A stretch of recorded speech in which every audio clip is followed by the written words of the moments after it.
Lady Lily back with another video, and this is the Housewives of Potomac. What is this, season 4, episode 3 and 4 or 4 and 5?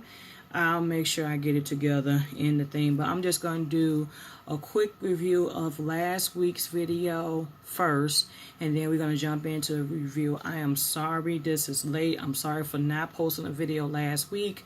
It's just been crazy. So much been going on. As you can see, I dyed my hair. It is red. I am a red here now. And yeah, so let's just get going. So the previous episode was the Big Wig Easy. It picked up last week, the prior week from Uncle Lump's party. Candace and Robin, they had made a decision to whether or not would it be appropriate to reveal or rehash the things that Michael was saying during the party, as he said some shocking comments. The women are gonna travel to New Orleans. They were invited by Giselle. This is a way for her to go back and study, explore her family roots, get to see her dad, and all that good jazz. So they're determining who's going or whatnot. Candace and her mom have a big blow up. They were chatting with each other via laptop, and Candace's mother was pretty much saying she was, self-centered and ungrateful and all this good stuff, and Candace pretty much hung up on her. So yeah, so the girls, it's travel day for New Orleans, and the girls are heading to the airport. They leave Robin because Robin is running late. She's talking about, oh, I gotta get this pink out my hair. Girl, you knew you had to get that pink out your hair before you even, got down to the last hours of you traveling. And they were on the bus, and he was talking about, asking, I think Monique had asked Candace, does she want, to have kids? And she said she don't know yet. She said feel like she might have to do counseling first. And then, Ashley did a dig as, trying to make a reference to, because she has a bad relationship with her mom. So another thing that stood out, Karen has this, I want to say it's a wig, or she got a wig braided into braids, and it just looked atrocious. Like she could have did better than that. You could have gotten any braid expert or hairstylist that know how to braid and braid your hair up something special. I know girls that around the way that's not even licensed that do braids and extensions and sew-ins better than what this person did. So it just looked atrocious. So the girls have dinner early on as they arrive in New Orleans, and Karen and Giselle gets into a big tippy. So from there, we're gonna stop there. That was just the gist of that episode. So we now move forward to this week's episode, which is the Big Easy Showdown. So the show pretty much picks up. Karen and Giselle are back and forth in their debacle. Candace goes off to talk to Karen. Karen says she's not ready to reveal all her business to Giselle. She felt like Giselle really was not a good friend last year, in which she really was not. She was not really really, genuine in some of the stuff she did. And Candace and Karen end up talking a little longer, and meanwhile the girls were trying to talk to Giselle, and Karen and Candace returned to the rest of the girls. Karen says she appreciates the connections that Giselle made. She doesn't take that for granted, and she is hoping, in due time, they can restore their friendship, and as stuff come along, she will do more revealing. Candace said she wanted to use the therapist that Giselle go to Candace said when she was the age of 10, her mother was sitting at the dinner table and diagnosed her as being polar. And she was just saying that it's kind of hard, being, a child of a therapist, because she felt like her mother was always psychoanalyzing her. And she was just recapping, the argument that her and her mom had in the last episode. Let's see. Katie told her she should call her mother back and call her a bitch. And, as James Cardwell said, when you're dealing with a black mama, that would be a no-go. He said, maybe where she comes from, but where we roll, you ain't calling your mama no bitch. The girls were, being very encouraging and supportive to Candace. And later on that evening, Candace joined Katie and Giselle in the presidential suite. Giselle wanted to get a glimpse of where is Karen at, and she wanted to get it from the perspective of Candace. And Candace was just really saying, at this point, she's still grieving. She went through a lot with the, financial stuff. And if anything, what her best advice to Giselle is to be supportive. And that while that segment's going on, they're showing Karen. She's saying it's actually, I think, in the next day or so from the trip, it'll be 2 months to the day that her father passed away. And she said she felt like maybe it was too soon to go on a trip. Maybe it was too soon to come back around the girls and try to, do things. So, she's going through, her thing. It's the next day in New Orleans, and Ashley is talking to her mom on the phone. Apparently, she got her period, and she's she acted like she was bombed, but then she turned around and said, "Oh, since my period came on, I can go ahead and have a drink and turn up." Karen and Monique are having breakfast, and Monique is she doesn't want a baby shower, but she wants a celebration. So, she said she is having what people may call a rainbow baby, which a rainbow baby is a baby that comes after a prior child was lost in miscarriage. Monique says she's even going...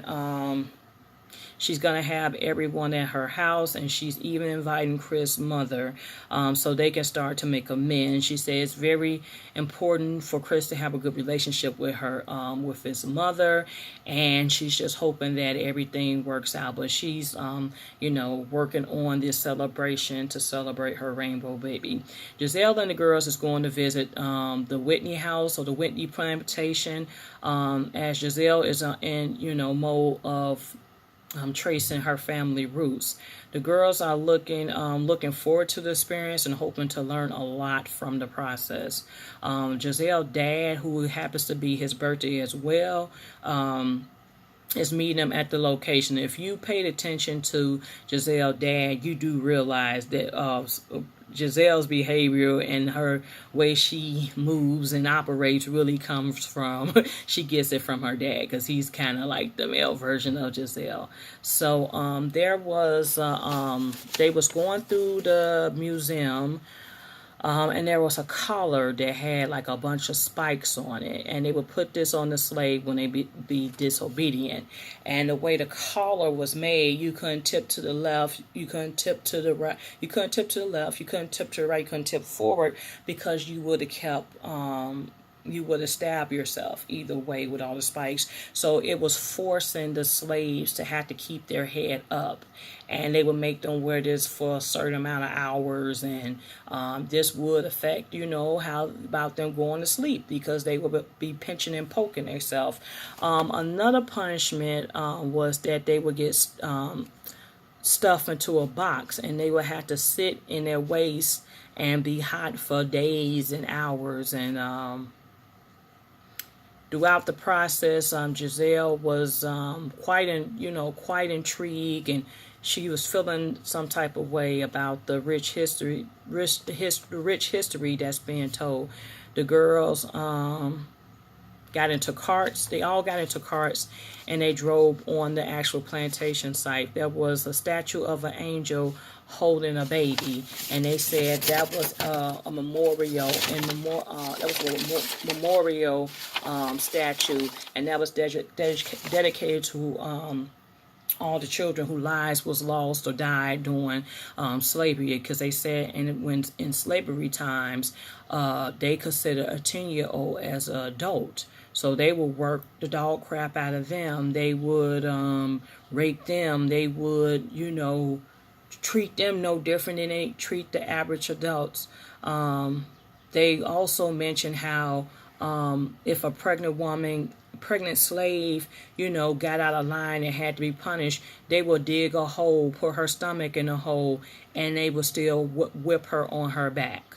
And, she still was obligated to go out and work long, treacherous hours. And that was another way that some of them often lost their babies, because, they were working under harsh conditions and not getting proper rest or care.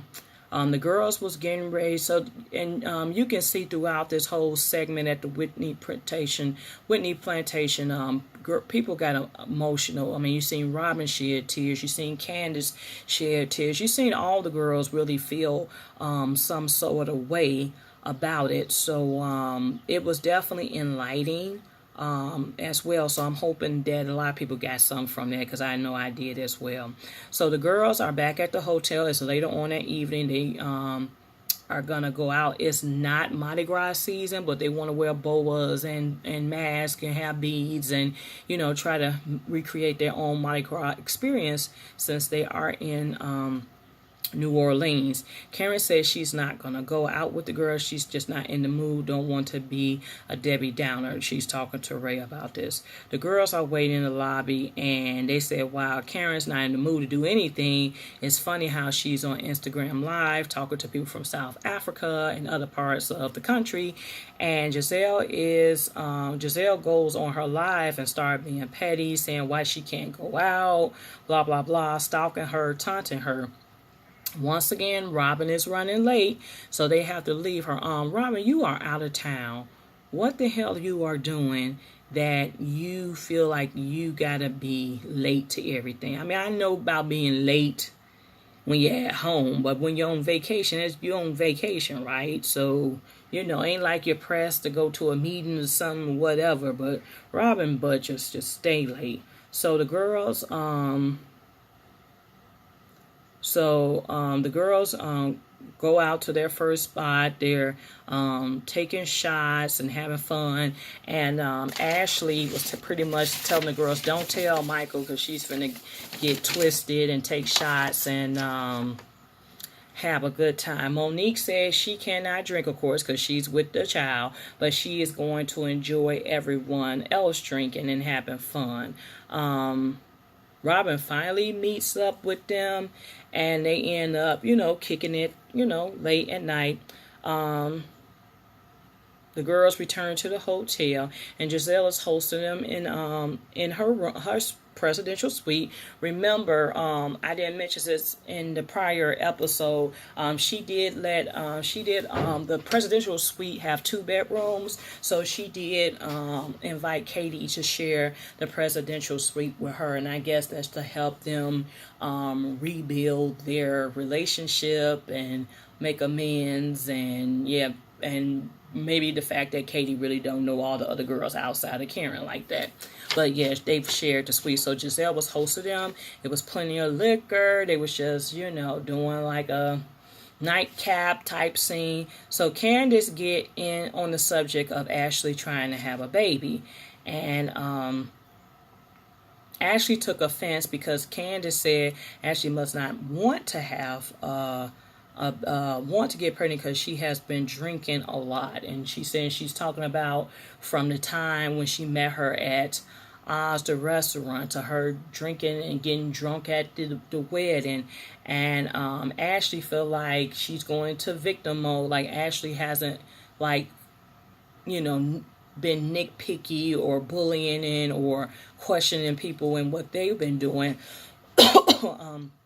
in their personal lives. And then a lot of the girls, Rob and Monique, was saying that plenty of women have got pregnant while drinking, and the thing about it, you just stop drinking when you find out, you get pregnant. And that was it. So Ashley and Candace pretty much, was getting into it. Then Ashley, I believe, came after Monique, and that was pretty much the gist of it. So we will see what happened next week. I think their trip continues. So I do apologize once again for not with the Labor Day weekend, the Memorial Day weekend prior to that. And then what happened, let me tell you what happened. What happened is Sunday I had went to a outdoor festival, and I had parked like maybe four to 5 blocks away, and my friend said, well, I'll drive you back to your car, don't worry about it, blah blah blah. So I went out there, and I was frustrated, y'all, because I really wanted to go home because I was getting frustrated on finding a park, traffic, just it was getting irritated. But I did find a park, and I did meet up with my friends. I got to see my older brother and enjoy like the entertainment that was left. Wish the weather could have been better, but hey, summertime shy is gonna be weird this summer start. It's weird this summer start now, so we're gonna figure it out. But she took me back to my car, and I was like, what the heck is this on my car? So when I got back, somebody had hit my car, like towed my car up. On the driver's side back door was towed up. So my car was in a hit and run accident. The security guard that was in the area said she saw everything, but she was not able to get the driver's license. And I'm looking like, so trying to call the insurance, do the police report, trying to get the the tow truck to tow my car, because I obviously wouldn't be able to drive it. By the time all that got done and settled and I got home, it was like after midnight, so I knew I wasn't going to do a review. And then Monday was my first day back at work, because I had been off a week on being on vacation and getting a rental car and just trying to get back in the swing of things. So that's why I'm just trying to get my life adjusted. So yeah, it's been a crazy week, and it started with a car accident, and I'm like, I only had my car for a year. February this year made 1 year that I had my car, and now she got hit. But thank God for insurance. Thank God for insurance. I have rental cars. And yeah, she's in the shop as we speak. So that's part of the reason why this was late. The review for last week, it was Memorial Weekend and barbecues, picnics, time with family and friends. So, but that is it. That is all. I thank you for your patience and understanding. Like, comment, subscribe. Stay tuned for more videos. I promise to get back on it better. Peace out.